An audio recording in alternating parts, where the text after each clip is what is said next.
Merci beaucoup pour l'invitation. Bravo pour cette belle organisation. J'ai pris un peu le temps avant de rentrer, de visiter un peu les différents espaces et je trouve ça très inspirant, très riche et c'est un beau témoignage de ce qui évolue en ce moment. Alors, on m'a dit de venir aujourd'hui pour partager un peu avec vous cette aventure entrepreneuriale et les raisons qui m'ont amené à changer un peu de chemin dans ma vie personnelle, professionnelle. Moi, je trouve qu'on vit une période très intéressante.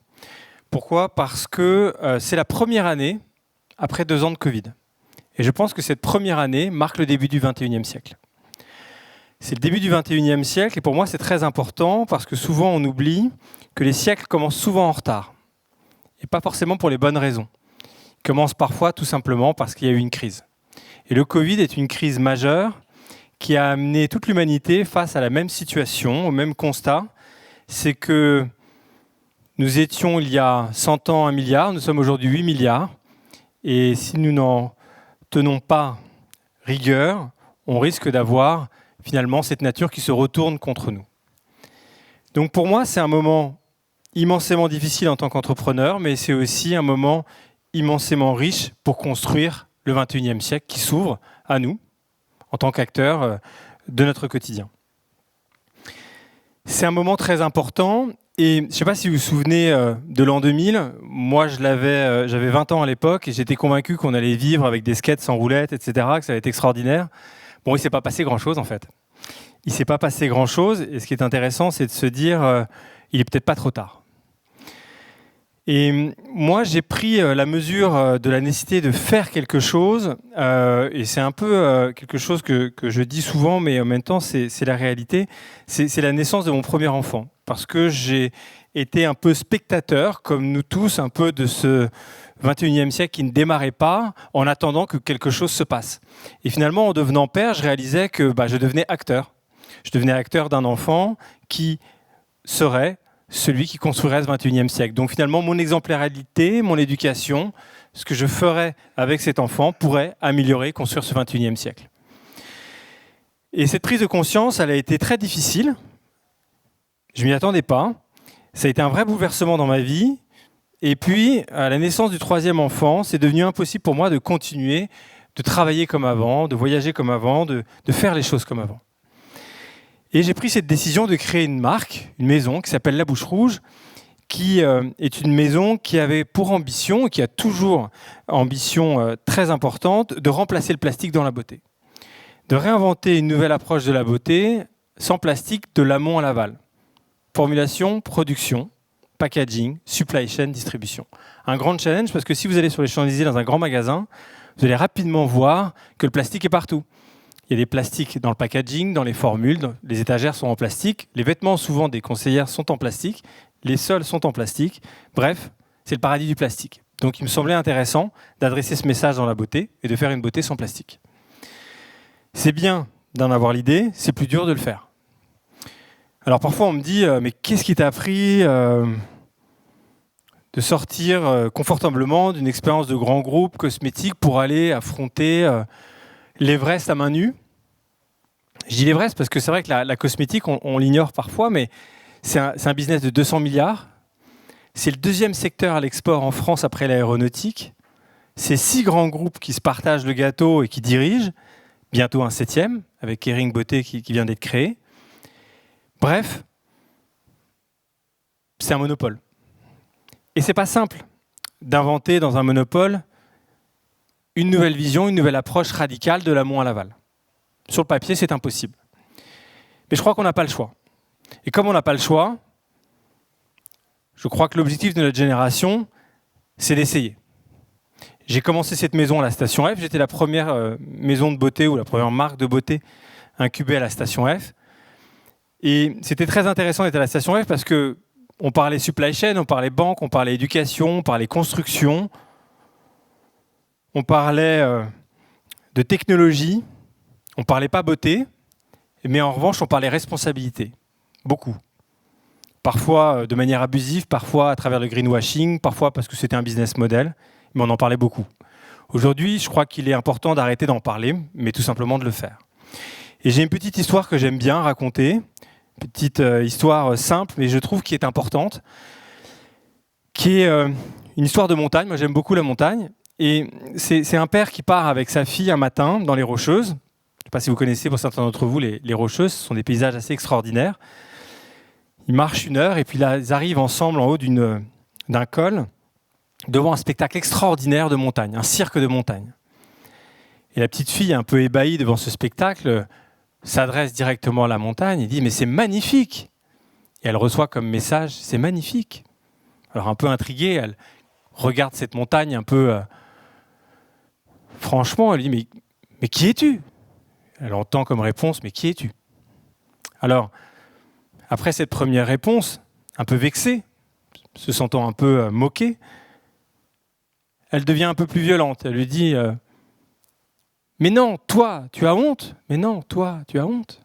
Alors, elle est profondément vexée. Il faut imaginer une petite fille de 6 ans qui découvre la montagne dans un décor surréaliste avec le ciel bleu, les grandes parois rocheuses, l'herbe verte. Elle est vraiment confrontée à une situation extrêmement étrange. Et elle se retourne vers son père. Son père s'approche d'elle et lui prend la main et lui dit « Tu sais, écoute-moi, tu es magnifique. » Et là, la montagne lui répond « Tu es magnifique. » Écoute encore, tu es grande. Et la montagne lui répond « Tu es grande. » Alors la fille, un peu intriguée, un peu ébahie, ne comprend toujours pas. Alors il s'approche de sa fille et lui dit « Tu sais, certains vont te dire que c'est l'écho, mais en fait c'est la vie. La vie te renvoie ce que tu lui donnes. La vie te renvoie ce que tu lui donnes, et je crois que le siècle nous renverra ce que l'on décide de lui donner. » Et aujourd'hui, le siècle a commencé. Et la grande question qu'on doit se poser, c'est qu'est-ce qu'on en fait ? Est-ce qu'on remplace le vieux par le nouveau ? Ou est-ce qu'on transforme de l'intérieur ce qui existe, sans le juger ? Je crois que monsieur le disait, je crois que c'est important de respecter ce qui a été fait avant, pas être dans le greenwashing ou dans le black and white. Je pense que c'est très important de respecter ce qui a été fait avant. Il y a eu aussi d'autres raisons. Et dans ce dialogue, de créer quelque chose de différent, de profond, d'engagé et de rapide, parce qu'on n'a pas trop le choix. Alors, en disant ça, mon chemin d'entrepreneur, je l'ai commencé il y a 7 ans. J'ai créé la maison au grand jour il y a 5 ans, parce qu'on a décidé de prendre ce chemin de manière très fondamentale. Quand je disais qu'il fallait le faire en profondeur, pour moi, la cosmétique, c'est la caricature du greenwashing ou du message rapide. Voilà. Et j'avais envie de changer ça. J'ai envie d'aller en profondeur. Et j'ai pris un grand risque, c'est de créer mon labo. Créer mon labo, c'est-à-dire créer des formules, créer de la recherche, créer de la complexité et beaucoup de coûts. Mais cette démarche, elle était importante parce que si je vais chez les fournisseurs, ils vont me proposer exactement ce que les gens demandent. Donc il fallait, à la racine, changer les choses. Et je suis parti sur ce labo, j'ai gagné le prix de la Cosmetic Valley il y a 7 ans. Ça m'a permis d'être aidé par la BPI, d'être aidé par la région Centre. Il faut voir qu'en France, on a une chance extraordinaire pour entreprendre. On est très aidé. On critique toujours la France, mais la France n'est pas si nulle, et surtout pour entreprendre. Et cette semaine, je ne sais pas si vous l'avez vu, mais en France, il y a eu un traité international sur le sans plastique, et la France est le pays le plus mobilisé en Europe pour ce sujet. Donc on peut aussi parfois se dire qu'en France, il y a des choses intéressantes qui se passent, et je crois que c'est important de se le dire, parce que la côte est rude, et on y est tous confrontés. Je crée mon labo, j'ai l'aide de la BPI, j'ai l'aide de la région Centre, et je ne commence pas par 3 produits, 5 produits, je commence par un seul produit, parce que je n'ai pas les moyens de faire autrement. Et je commence par un rouge à lèvres. Un rouge à lèvres qui sera différent de A à Z. Différent dans sa formule, différent dans sa production, différent dans son conditionnement, dans son packaging, différent dans la manière de le distribuer. Et ce rouge à lèvres, donc la maison s'appelle La Bouche Rouge, on crée une formule de rouge à lèvres comestible. Vous voyez, je ne vais pas tout de suite vous dire bio, green. Non, je vais être très simple, très basique, très concret. Finalement, un rouge à lèvres, on le mange, on l'ingère. Et finalement, une femme mange 10 kilos de rouge à lèvres dans une vie, donc pourquoi pas faire un rouge à lèvres comestible ? Avant de faire des grands discours, des grandes chartes, on prend une identité, on prend le full ingredient labeling, on regarde et on travaille ce sujet. Et donc, on va sur une voie totalement nouvelle. Et c'est l'intérêt, justement, d'être dans une transition, d'être dans un moment de métamorphose, c'est qu'on peut prendre des chemins nouveaux. Et comme il n'y a personne, il y a des choses extraordinaires à faire. Mais il faut y mettre du sens, sinon il n'y a rien à faire. On crée cette formule, et puis derrière, on construit la maison autour. La maison La Bouche Rouge, c'est ce qu'on aime appeler une maison de haute beauté. Vous savez qu'il y a, comme en mode, il y a haute couture, puis il y a le prêt-à-porter. On a voulu créer une maison une nouvelle approche, un nouveau segment. Vous savez qu'en parfum, le niche est très développé, beaucoup de gens en parlent. En beauté, ce n'est pas tellement le cas. Donc on a créé un nouveau segment de beauté, vraiment sur le maquillage, avec cet engagement de créer une maison de haute beauté. Et qui repose en 3 grandes idées, qui sont de 3 engagements depuis le début. Le premier, c'est de créer non plus des produits, mais des objets qu'on recharge. Je ne crois absolument pas au rechargeable, sauf si l'objet est développé avec des matériaux nobles, précieux, et que ça donne envie de créer un attachement avec la personne qui l'achète. C'est très important. Si vous n'avez pas d'attachement, vous ne rechargez pas. Et donc nous, on développe des objets en métal faits à la main qui se rechargent pour toujours. Vous l'achetez une fois, vous le rechargez pour toujours. C'est simple, mais il fallait juste le remettre au goût du jour parce que c'était le cas il y a 100 ans. La deuxième grande idée, c'était de considérer une haute responsabilité en pensant la recharge comme une manière d'utiliser des déchets pour en faire des produits et surtout que ces produits à la fin soient recyclables à 100%. C'est-à-dire que des produits soient upcyclés et recyclables. La recharge ne doit pas créer de déchets. Donc par exemple, aujourd'hui, on travaille de l'aluminium upcyclé pour nos recharges et une fois que le produit est utilisé, lorsqu'il est jeté, il redevient upcyclé pour devenir une canette ou un autre élément en métal. C'est important cette idée parce qu'on parlait d'énergie, mais en fait, il faut voir que quand on consomme une matière, il faut penser aussi à l'amont. Si vous prenez des déchets, vous les transformez, vous en faites quelque chose de beau et qu'après ces déchets peuvent se transformer et devenir à nouveau quelque chose de beau, si on est 8 milliards sur la planète et plus 1, c'est comme ça qu'il faut raisonner. Donc, vous voyez qu'on est très loin du système de recharge. Ah, c'est rechargeable avec une grande bannière de 4 mètres sur 3 pour dire que c'est rechargeable. C'est ce que j'appelle le greenwashing. Donc, on développe des objets faits à la main et on développe des recharges avec un minimum d'impact, c'est-à-dire upcyclé, recyclable. Et puis enfin, je vous l'ai dit, de la haute performance, parce que pour moi, quand je parle de haute beauté, c'est parce que je veux créer le désir de changer nos habitudes. On ne pourra pas changer le monde si c'est ennuyeux, si ce n'est pas beau, si ce n'est pas intéressant. Il y en a plein qui ont essayé, ça ne changera pas. L'humain est ainsi fait, on fonctionne par plaisir, par désir, par envie. Si on veut changer les choses, il faut que ça soit beau, il faut que ça soit entraînant, il faut que ça soit engageant. Et donc la bouche rouge, l'idée c'est simple, c'est de créer le désir de changer nos habitudes, de créer l'envie de faire quelque chose de différent. On s'y est engagé et après le succès du rouge à lèvres, on a développé la ligne de maquillage et cette année, on vient de lancer le parfum avec exactement la même idée, de lancer des objets qui sont faits à la main, qui sont faits avec rigueur pour être avec un minimum d'impact et derrière avec des recharges 100% upcyclées, 100% recyclables, mais bien entendu avec une haute performance, c'est-à-dire des parfums naturels qui soient faits pour tenir. C'est-à-dire que je ne crois pas à des parfums qui ne tiendraient pas, qui n'auraient pas de sillage. Pour moi, c'est capital d'avoir des parfums qui tiennent, qui vivent sur la peau et qui vous permettent d'avoir des jolis compliments de vos voisins ou de vos voisines. Parce que le parfum, c'est quand même quelque chose d'assez important socialement et si ça sent rien, c'est un peu cher. Donc, il y avait cette idée d'autre performance. Et puis, je rajoute un détail sur le parfum, c'est que on parle beaucoup de naturalité. Mais la nature n'est pas simplement le chemin qu'il faut prendre pour être éco-responsable. La nature, elle est précieuse. La nature, elle est fragile et elle n'est pas à l'infini.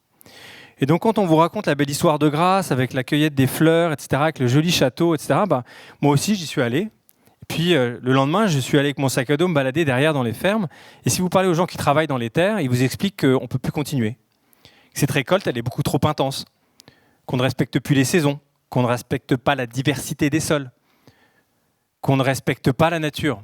On la prend comme une usine. Et finalement, cette intensification des monocultures, de la concentration des cultures, de l'intensification pour des nouveaux marchés qui explosent sur le parfum, tue ce qu'on a de plus précieux, la nature, et tue, pour ces paysans qui me parlaient, les terres qu'ils veulent transmettre à leurs enfants. Donc aujourd'hui, nous avec le parfum, au début, moi, j'étais spontanément parti sur une histoire de naturel, mais on est parti un peu plus loin et on a développé la première collection d'extraits de parfum au monde, upcyclés. C'est-à-dire qu'on a demandé à des parfumeurs de travailler des formules en upcycling avec 30% d'ingrédients en upcycling dans une bouteille. C'est énorme. Vous avez parfois des ingrédients upcyclés pour des raisons économiques qui peuvent faire 0,3%, 1%. Demander à un parfumeur de travailler avec 30% d'upcycling, c'est lui demander de changer complètement son travail. Ça veut dire que ce que vous allez sentir dans la bouche rouge, vous ne pouvez jamais l'avoir senti ailleurs. C'est radical, c'est nouveau, c'est totalement différent de ce que vous pouvez connaître. Alors ce qui est intéressant, c'est que finalement, ce projet qui est immensément contraignant nous a permis d'attirer les plus grands parfumeurs. Parce qu'en fait, ces parfumeurs sont des artistes. Ils aiment travailler, ils aiment créer, et lorsque vous leur donnez des challenges et vous leur inventez un nouvel espace, ils n'ont qu'une envie, c'est de l'explorer. Et donc, au lieu d'avoir 3 parfumeurs, c'est près de 40 qui se sont manifestés à la porte pour pouvoir créer un parfum pour la bouche rouge, et on en a sélectionné 5. Donc, vous voyez, de cette démarche de contrainte, je reviens toujours là-dessus pour pouvoir transposer cette expérience vers d'autres, c'est que de cette expérience de contrainte, comme on lui a donné du sens, on est devenu meilleur. On est devenu plus intéressant, et finalement, je crois, plus noble dans notre démarche. Alors, cette maison, elle porte un nom, la Bouche Rouge, qui est une voie rouge. Et cette voie rouge, je pense que c'est la voie que chacun d'entre nous doit porter dans son métier, dans son environnement, dans sa création. Et ce n'est pas un chemin facile. Alors on m'a dit, voilà, ça serait important que tu partages aussi tes difficultés. Alors je vais vous partager 3 difficultés qui sont pour moi des challenges, qui ont été des challenges ou qui le sont encore aujourd'hui, que je partage bien volontiers avec vous pour que peut-être vous en preniez acte dans votre démarche d'entrepreneur. La première, je crois, clé de réussite d'un projet, c'est de choisir, lorsqu'on a une idée en tête, si vous êtes comme moi, très idéaliste, voulant construire quelque chose de beau, de noble, d'intense, de grand, que vous voulez faire les choses bien, il faut absolument prendre comme partenaire un financier. Ce monde, ce nouveau luxe, ne peut pas se construire s'il n'est pas profitable. Dans l'intervention précédente, on le voyait, c'est capital de démontrer la dynamique économique de ce nouveau luxe que l'on crée, de cette nouvelle économie que l'on crée, parce qu'elle est réelle. Et donc, il faut, dès les premiers choix, dès les premières secondes, avoir un partenaire financier. C'est jamais agréable parce que c'est moins facile à faire, c'est plus contraignant, c'est plus de débats, mais ça permet de construire dans les premières décisions quelque chose qui sera durable. Et ça, c'est absolument capital. Et je vous dis honnêtement, je ne l'ai pas assez bien fait. Et ça m'a demandé beaucoup plus d'énergie de le faire après. On y arrive toujours, parce que quand on est convaincu, on passe toutes ces frontières, mais c'est capital. Le deuxième sujet qui pour moi est important, c'est lorsque vous recrutez quelqu'un dans votre équipe, dans une petite équipe, dans une start-up, quand vous recrutez un top management, ce que je retiens, c'est qu'il faut toujours le présenter à son entourage personnel, à des professionnels du recrutement, pour pouvoir croiser les chemins, croiser les avis et faire le bon choix.